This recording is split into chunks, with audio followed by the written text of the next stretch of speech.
Well, here's my new vtail, and I had to do a little repair on the camera. I don't know if you can see there. This is you can get the little tweezers here to point it out. This plastic clip broke off for the ribbon cable, so I cut a piece off of a gem fan prop and made a wedge to wedge the ribbon cable into the slot here. It's very small, but and then I shortened the bracket, just took it apart, drilled a hole, and cut the end off with the hole, just to put it up into the frame a little higher.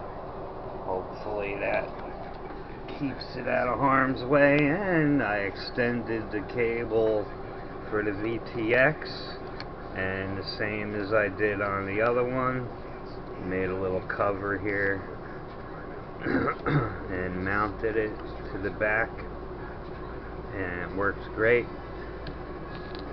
And that's it. Hopefully get this thing in the air after the rain tomorrow.